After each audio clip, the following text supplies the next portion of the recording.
Hey everyone, welcome back to Vony Movies. Today I will show you an action, adventure, fantasy film from 2020, titled Monster Hunter. Spoilers ahead, and enjoy the video. It is said that there are new worlds out there, hidden from the perception of our senses. In this particular new world, humans coexist with a wide variety of large and savage monsters. There's also a mystical tower in the middle of the desert that is always surrounded by black clouds and lightning, and that's where a sand ship led by the admiral is currently sailing to. Their trip is suddenly interrupted, however, when they're attacked by a monster that lives in the dunes called Diablos. It tries to knock over the ship by pushing it with its giant body, so the admiral rushes to the wheel and tries to steer the vessel out of the monster's way. The escape is successful, but sadly, when trying to rescue Handler from falling off the ship, the hunter falls instead and is left behind in the desert. On Earth, Captain Natalie Artemis and her security team, formed by Lincoln, Marshall, Dash, Steeler and Axe, are searching for a missing team of soldiers in the desert. The only clues they have are a recording of their SOS message and the wheel tracks on the road that suddenly come to a stop, as if the vehicle that left them had disappeared in thin air. There are also some mysterious rock markers near the road with symbols they cannot read. Suddenly, a dark storm appears in front of them, moving at a frantic speed. The team gets on their vehicles in order to escape as the storm hits all the mysterious markers with lightning, making the writing on them glow up. No matter how fast the team drives, though, the storm is faster and soon reaches their cars, engulfing them inside a portal as the vehicles fall off the edge of a cannon. The cars are pushed by the wind, they roll and turn over and over, throwing the people inside off their seats. When they finally land and the soldiers come out, they notice the storm has backed off and is floating above a mountain area with various structures that aren't on their maps. This desert they find themselves in is full of sand dunes as well, which should be impossible because the nearest dunes should be 20 clicks away. All their electronics are fried, and not even their compass is working, so they decide to try to return back to base by navigating using the sun. Axe tells them to wait, however, when he finds something, it's the cars used by the lost team. There are bodies next to them, burned to such an extreme that couldn't be accomplished by a flamethrower. There are other things around.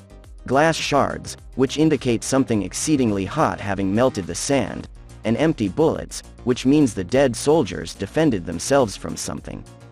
Yet whatever it was, it hasn't left marks on the sand. Getting worried about whatever it is that caused this, the team gets back on their cars and leaves the area, unaware that Hunter is watching them through his spyglass. But they stop again when they find one more mind-blowing thing: a giant animal skeleton, bigger even than a dinosaur. Taking advantage of their stop, Hunter shoots an arrow at them, and the soldiers respond by opening fire until Artemis grabs the arrow and asks them to stop. It only has chalk on it, a warning signal. At that moment, Diablo surges from the sand and begins chasing the squad as they try to escape on their cars. No matter what they shoot at it, it is impervious to all of it, and eventually it comes close enough to hit one of the cars and knock it over a couple of times, killing Axe. Steeler manages to run away before the car gets crushed and jumps on the jeep with the others, but they don't manage to get too far before Diablos knocks over this car as well and impales Steeler with his tusk. Right before dying, he throws a couple of grenades at the monster, which don't hurt him but offer an opening for his team to hide among the rocky formations. As Hunter shoots a smoke arrow at Diablos to slow it down, the squad enters a cave with an entrance too small for the monster to follow them, so it gives up for now and leaves. Dash starts to panic about their situation, but Artemis, as a leader, gives out orders and tells them they'll be good soldiers and survive as such. Her words are interrupted, however, when she's suddenly taken by a spider-like monster called Nasilla, which stings her and injects her some paralyzing venom before dropping her and running away when the soldiers start shooting at it. Marshall and Lincoln try to give Artemis CPR to no avail, and Dash begs them to get going, because more Nasillas are coming out now that night has fallen. Assuming Artemis is dead, Lincoln, Marshall, and Dash leave the cave as they continue to fire at the monster with the help of Hunter, who is shooting explosive arrows from atop a cliff and must run away when an Ascilla comes after him. Dash trips and falls, delaying her group's escape. This gives one of the monsters the opportunity to attack from above and capture Marshall. While Hunter hides in his secret cave lair, Artemis wakes up, feeling rather dizzy. She can hear her teammates' screams coming from outside, but she soon is knocked out again when an Ascilla finds her. The next time she wakes up, Artemis is inside a cocoon in the Nacillus's nest, which luckily is thin enough for her to tear off with her bare hands.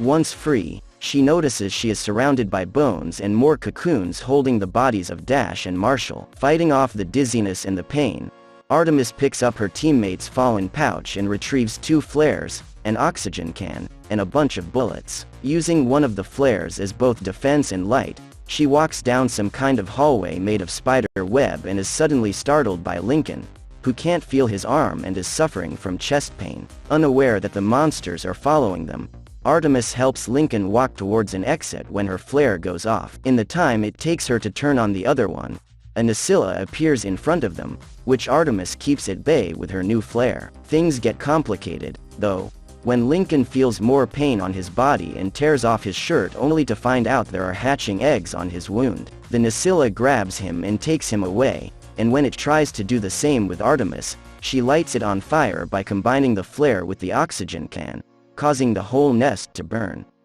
Artemis starts climbing towards the exit and she almost makes it when an Ascilla grabs her leg and drags her back in, so she frees herself by throwing the bullets she salvaged into the fire, making them explode. When she finally comes out of the cave, it's morning, and the sunlight prevents the Nacillas from following her. After having a freak out about the crawling sensations on her body, she cuts open a bullet she finds on the ground and pours the gunpowder on the wound on her ankle. Then she hits 2 rocks together to create a spark and ignite the powder, effectively cauterizing the wound.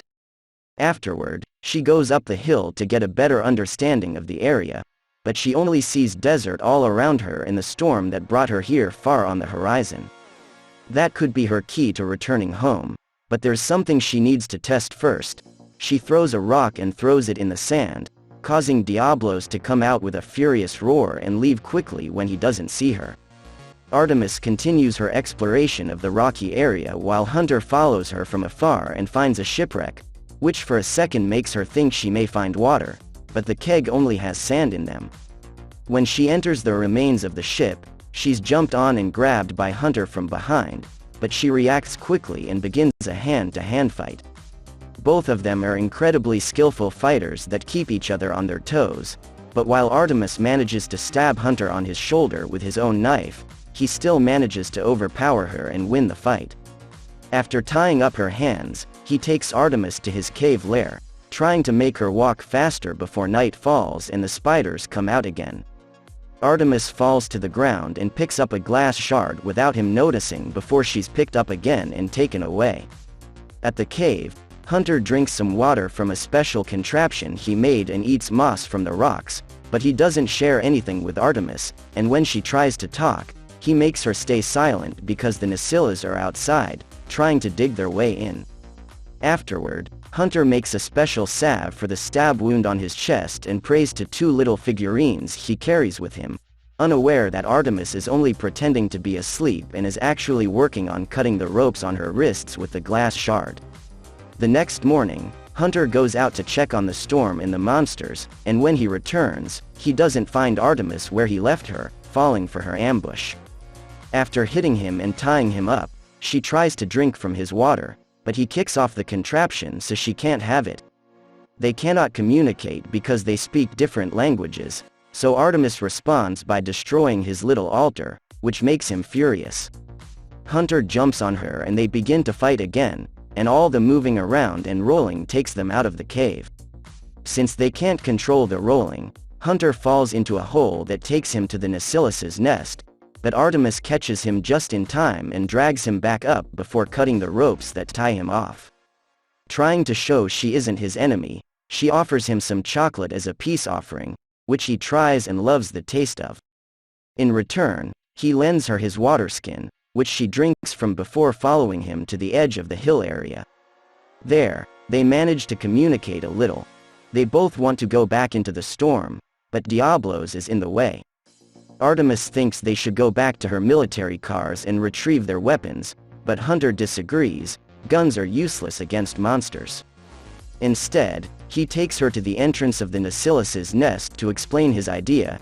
If they can kill a spider and take its poison, they can use it to defeat Diablos. Artemis agrees, calling it using a monster to kill another monster, and reluctantly accepts to be bait. As the sun goes down, she moves to stand in the middle of the rocky area and sings an army song to attract a Nausilus's attention. The plan works, and when a spider shows up, Artemis runs in the direction of the trap they had set up. The Nausilus steps on a rope that captures her, and Hunter uses the chance to jump from above with her giant sword and cut its head in half. They also cut off its stinger, which they take back to the lair before more Nausilus come after them. At the cave, after sharing a little silly moment, Hunter explains to her that the figurines represent his family, who are now dead. The next day, they start getting their plan ready. The insides of the Nausilus stinger are wrapped around an arrow. They build a trap at the shipwreck, and Artemis is given armor and weapons to train with.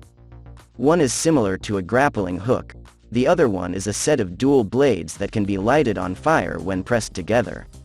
When the time comes to execute the plan, it goes quite well at first.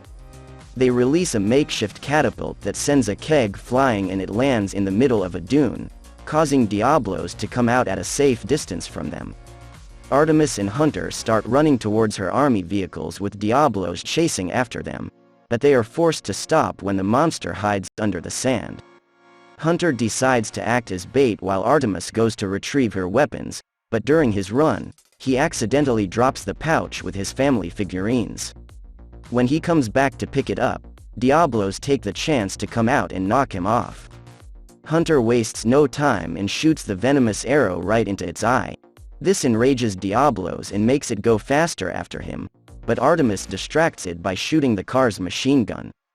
Diablos is starting to feel dizzy because of the venom, but bullets are still not enough to hurt it, so it comes closer and knocks over the car after Artemis hides in it. The monster continues to follow her when she gets out, and Hunter takes advantage of this distraction to jump on its head and impale his sword in the middle of it. Sadly, it doesn't go deep enough, so Diablos shakes him off his body and sends him flying until he hits the other car. There's still a chance to finish it, though, so Artemis shoots her hook at Diablos' head so when it moves, it raises her with it, helping her land on top of it. She pushes the sword and finishes what Hunter started, effectively killing Diablos at last. Since Hunter is still unconscious, Artemis picks up as many supplies as she can find from the cars and cuts off a piece of the monster's hard skin to make a makeshift stretcher and drag Hunter across the desert with her. After many hours, the wind starts picking up and gets them in danger, so Artemis puts up a tent around them and uses the emergency army kit to keep his heart beating. The sandstorm eventually goes away, leaving them buried in sand, but thanks to the tent, they both survive and easily get out of the resulting dune. After another long walk, Artemis and Hunter make it to an oasis, so they decide to stop to take a break. The area is populated with tortoise-like creatures called apsaros, which Hunter explains are herbivores, so they don't need to fear them. When Artemis comes closer to the water to drink, another monster called Cephalos comes out of it to attack her, but Hunter kills it with a swift swing of his sword to later roast it over a fire. Night falls after the pair have had their dinner, and they are startled by a sudden fire burning the oasis. There's another monster attacking, one bigger than all the ones they've seen so far, Rathalos, a fire-breathing wyvern. A group of scared apsaros comes in a stampede, trying to escape from Rathalos, and Hunter manages to sneak away, but Artemis falls to the ground in the middle of them. She thinks she's going to be crushed when suddenly, a figure appears in front of her. It's the Admiral, swinging a sword on fire to keep the apsaros from coming closer. Artemis stands up and activates the fire on her dual blades to follow his example while Hunter makes it to the edge of a cliff. He also almost gets run over if it wasn't for Handler, who appears hanging from a rope to pick him up and take him away from the edge. When all the apsaros are gone, Artemis thanks the Admiral for his help, and he surprises her by speaking English right before knocking her out with a punch. She wakes up moments later inside a cage in a ship while the Admiral's crew watches her. They're sent away by Hunter, who obviously feels guilty about her confinement, but there's nothing he can do about it.